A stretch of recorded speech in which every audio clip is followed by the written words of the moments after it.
I am here in Medjugorje. It's the day of the 45th anniversary of the starting of the apparitions, and I'm with this beautiful man. It's so hot here. He needs to drink something before we start.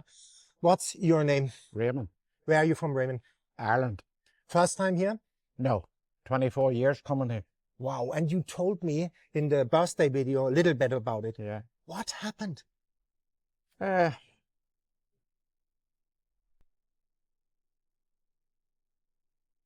Come in 2002,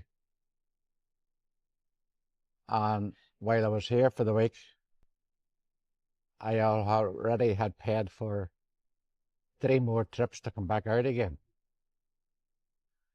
So I come out 4 times that year, and I've been coming ever since. But in 2005, now I got involved in a bit of charity work, rebuild for Bosnia, helping people to build houses. And then I met Sister Muriel, and I started raising money for Sister Muriel, me and the wife. So we come back in 2005 at Christmas time. And it rained the whole week we were here for 7 days, I think it was. So anyway, we was on a Saturday night, I'm nearly sure it was a Saturday night, 2005. We decided to go to Sister Muriel's to get, we had money raised for her, and went up and gave her the money.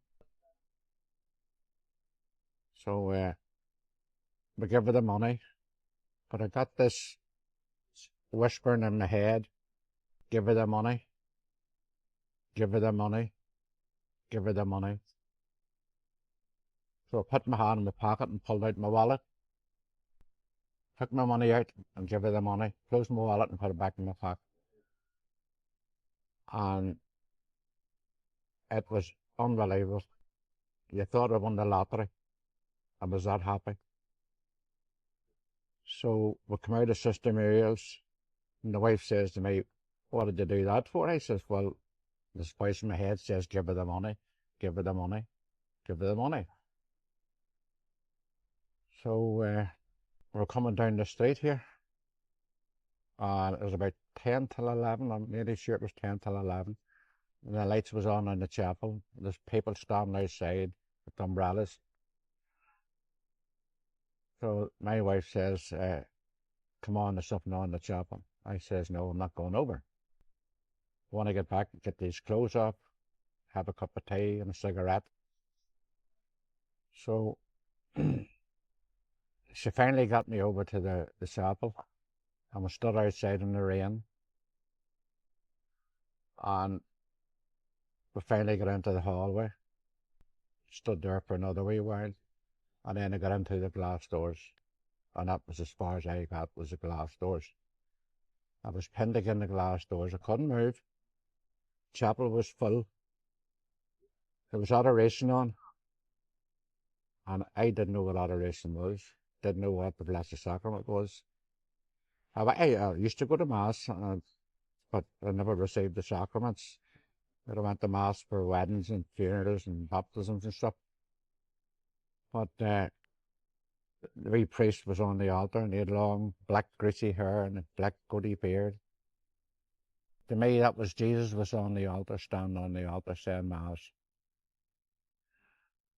So he lifted the monstrance, and I didn't know what the monstrance was, but he lifted the monstrance, and I thought he was just going to bless the people, and that was it, it was over. But no, he came off the altar with it, and I've never seen it before, and that's going back 2005. I've never seen it happen before. But he came off the altar with the monstrance, and he was blessing people, walking past, blessing people. And I just wanted out of that church. I just didn't want to be in the church, because I knew he was going to come past me. So he was coming closer and closer to me, and I just fell to my knees. And the heat going down through my back wasn't from this world. It wasn't from this world. I started violently shaking. Started violently crying. Couldn't stop crying.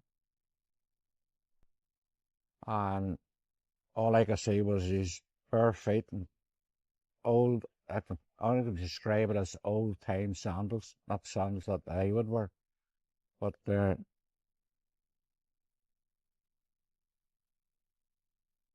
just started shaking and shaking and shaking, crying and crying and crying. And when he had moved away, I got up and he started clapping my hands and singing and the whole thing. And I looked on the altar wall and there was big white doves on the altar wall, Father, Son, and the Holy Spirit. And I just flipped. I couldn't take it. I needed out of the chapel. I was an alcoholic. And I come out on the steps and my wife come out and she says, "What's wrong?" I says, "I don't know. I don't know. But something happened to me in that chapel. Did you not see the 3 white doves?" She says, "No, I didn't. But I know there's something that's happened in that chapel. And I know another thing, I need a drink. I need a drink." And I wasn't talking about tea, water. I needed strong drink. And she looked at me. She says, "Raymond, if you've got what I think you've got, you'll not drink again. You'll not drink again." Now, I did. I fell off the wagon a few times, but I never drunk for 20 odd years. Like. We went across the old Columbus, across the road here. And there was a powerful, big crowd in it. So we sat down and I started crying again in Columbus. Couldn't stop crying. Cried for over a week. And a friend of mine he's actually from Derry, but he was a bricklayer in London. He came in and the wife says to me, tell Dawn what happened to you in the chapel. I says, "No, I'm not telling nobody nothing. And don't you be telling anybody, because I don't want nobody to know." Well, Dawn looked at me and he says to me, "You've no call to tell me anything," he says. "You've got one blessing in that chapel." So that was it. It was my conversion. That was my conversion. Thank God for it. Thank Our Lady for it. So. It's powerful. And look, this is why all these people come here, Yeah. 45 years, things like Yeah. that happened to me, Yeah. and so many more. And Yeah. in sense, it's a long time ago. You always come back here then? Oh, yeah. I was here in April. Last year I was here 4 times in 1 year. I've had my children here. 3 girls, 2 boys. And I've 20 grandchildren, and I've had 17 of them here. So, and I've had friends that's come out, me talking to friends, and they've come out. So, yeah, so. And what do you tell people? What was that in the church? I think they look at you as if you're 2 heads. You know what I mean? Now you've lost the plot and things like that, But until you come here and experience it, once you get off that bus, it's special. Our Lady's appearing here. So. How do you know it? It's in the heart? You feel it. You feel it in the heart. You feel it in the heart. Yeah. Yeah. And my friends, thousands feel like that. You can look all the testimonies, they say the same. It's like coming home. Yeah. It's like coming home. And you need to come back here all the time? I come back, yeah. Come back to recharge the batteries. Is that the Holy Spirit here or what? It's easy to get lost back home when you go back home. Yeah. It's easy just to forget. But then, I do my rosies and stuff like that, and Divine Mercy and Holy Souls Rosary. I do it all, When I do get down really bad, then I come here, And what is it which charges you up here? In the chapel. When that happened to me in the chapel, that was it. That was it. I can't explain it anymore, That just. And now you go to a Holy Mass, you pray the I go to rosary, Mass, Divine Mercy go to Chaplet. Mass most days. I do adoration most days. Yeah, at time Why of do you days. do that? I have to do it. I have to do it. I had a heart attack last July. I had 2 heart attacks last July. And I got out of hospital on a Monday. Sorry, I got out of hospital on a Tuesday. And I booked a flight for here to come over and Thanksgiving for a lady saving my life, you know. So. That's a lesson for all of us. Are we giving thanksgiving? This morning, Yeah. God said to me, are you delighting in the gift of life? Yeah. I was a bit sad. Yeah. And I said, no, God. Ask yourself, are you delighting in the Lord? And He's granting the wishes of the heart. You are delighting in the Lord. And you got the gifts of the Lord. The Yes. graces flow. Yeah. And Medjugorje is called the confessional of the world. You go to Right. confession here? I'm going tonight now, you know. We only arrived just late last night. Wow, you see, you get the God incidents that we meet. Yeah. What do you tell people? You know it yourself. 20 years, people don't go to confession. They come here, they're scared to go. That's right. You went through the process. What do Yeah. you tell them? Why? It's Oh, no problem. You have to go and confess. You know, you have to confess. You have to forgive. Most important, you have to forgive. Most important. Forgiveness it's a lot to do with, you know. But that's me, you know. Me too. That's me finished, you know. I think it's all our stories. Yeah. And how could you forgive? Well, you have to find it in your heart to forgive, you know. I know I still have to do it. I still have Me to too. do it. I still have to do it. Yeah. And so you went to confession. And how is the effect being there? Are you judged in confession? I go to confession as much as I can. I try to go to confession as much as I can. You know, I don't go every week, you know, maybe 2 weeks or 3 weeks or whatever, maybe a month or whatever, you know.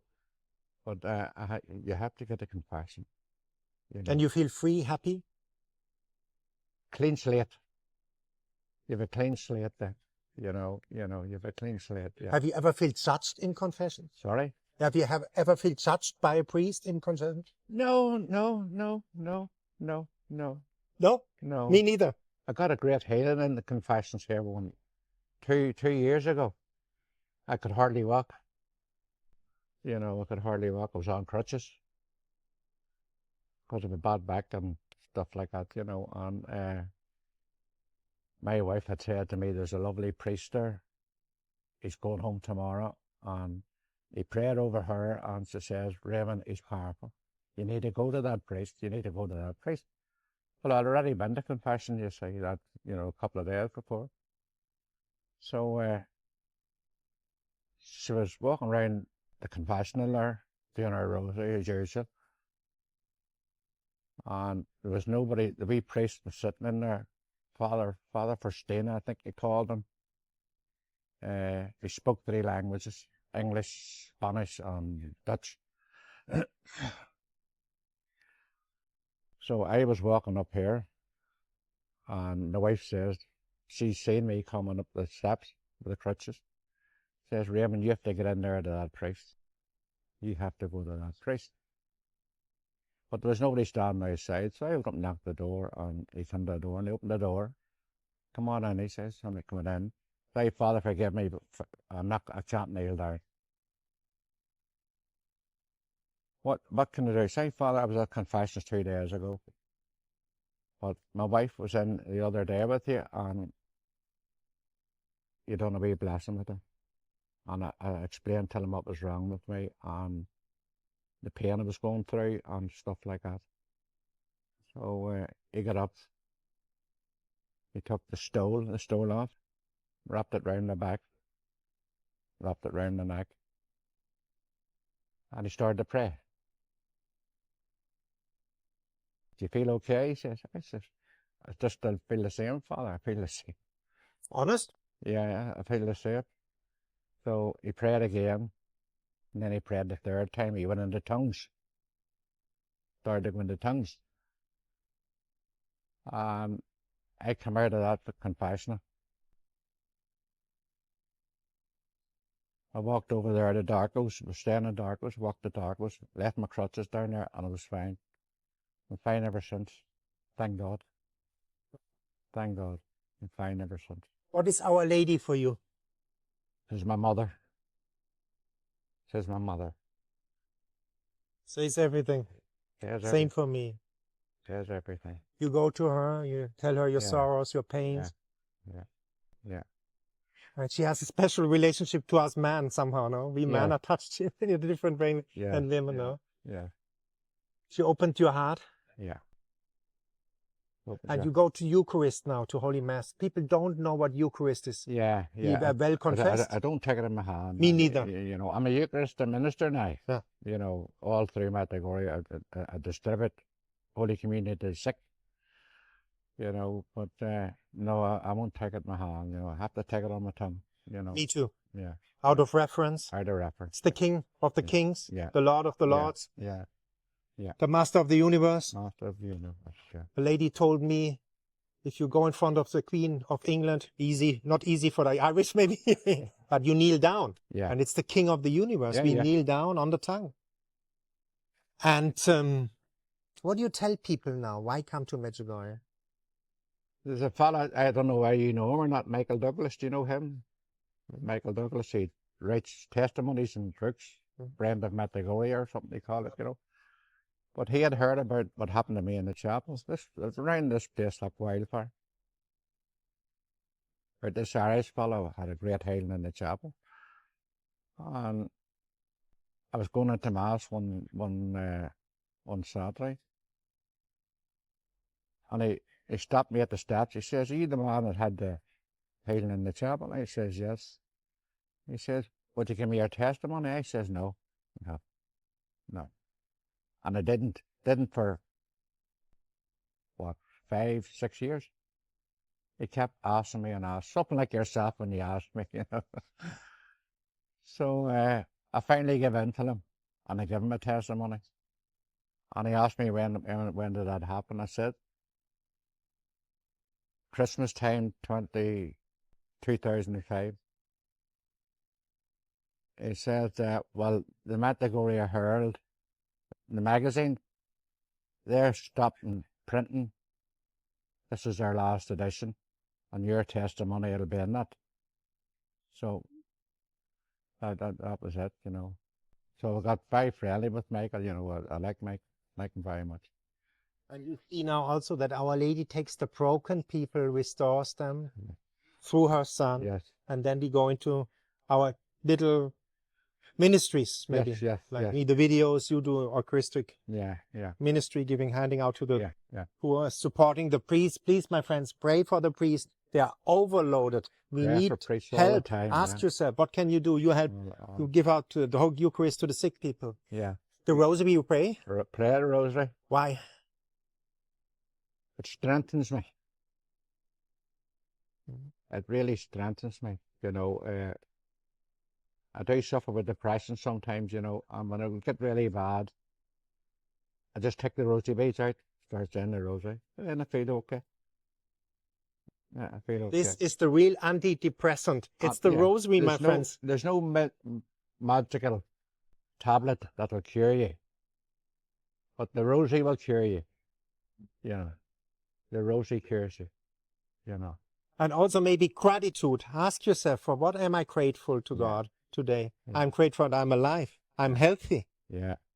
You know, this is the little things. Yeah. When you start be happy with little things, bigger praises and presence by God come. Yeah. And a lot of people think God the Father is an angry old man with a white beard. You made a mistake, sent to hell. Happy he is. Yeah. And he's not. Yeah. You experienced him now. How is God the Father? How is he truly? This is not God the Father. No. How is he? Oh, you know, I can't really answer that question for you. Is it love? Sorry? Is this love? Jesus said, if you see me, you see God the Father. See God the Father, yeah. Oh, sorry. Yeah. You experienced love in that chapel? Yeah, I do feel it. Yeah, you know, I belong there, you know. I belong. The same as when I go to adoration back home. When I go to adoration back home, you know, I maybe sit for an hour, 2 hours, 2.5 hours, you know. I love the adoration here, out the back, you know. Why?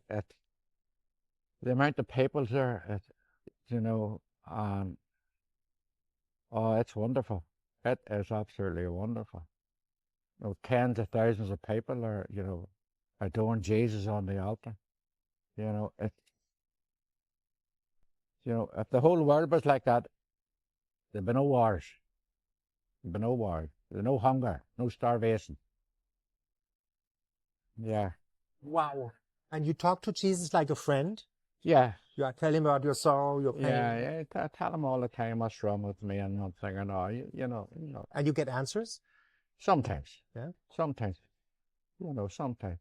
But I know sometimes. I know he will answer me. Mm-hmm. You know, I do get my prayers answered. I do get my prayers answered. Anything I ask for, I always get. You know. And what is for you the beauty of the Catholic faith now? They need more priests. Without doubt, they need more priests, you know. And I have a book back home, and if I met a priest here and he told me his name, I go back home, read it in the book, we'll pray for him. You know, the book's that thick, you know, so we always, my wife always prays for priests, and then I started praying for priests. So we pray for priests. All my friends, take it as an inspiration. That can be a ministry. Pray a rosary a day for the priest, or like a decade of the rosary for priests. Yeah? Pray for priests. They need prayer too. Priests need prayer too. They're only human, you know. Yeah. And they need our supports. You help in your parish. Yeah. You can help where you are. Yeah. Create Medjugorje wherever you are. Do adoration again. Yeah. Yeah. Receive the Eucharist on the tongue. Have reverence. Gain ground back. We all Catholics need to gain ground back. Yeah. Yeah. You know? Yeah. And at the end, what would you tell people? Why come to Medjugorje? Come and experience it for themselves, you know. You know, you can watch videos, you can watch DVDs on it. It's not the same. You have to be here. You have to be here to feel the power. To feel the power, feel the love here. You know, you have to be here. And did you make also now, after this conversion, that your marriage, your family life got better? Yeah. If I hadn't got conversion here, my marriage was over. It was over. And I didn't know that till I went home. My wife was converted here first, you see. If I hadn't been converted in that chapel, my marriage was over. That's what Medjugorje is, restoration, no? Yeah. Long-term restoration. That was 2000 when? 2005. And we are 2026 now, and you are still coming here. So it's not like this. Yeah. The spiritual high, it's a lasting, long-term fruit, isn't it? Yeah. For a lot of people, for me, for you. Yeah. Wow. What can I say? Thank you for that beautiful interview. You're quite welcome. Thank you.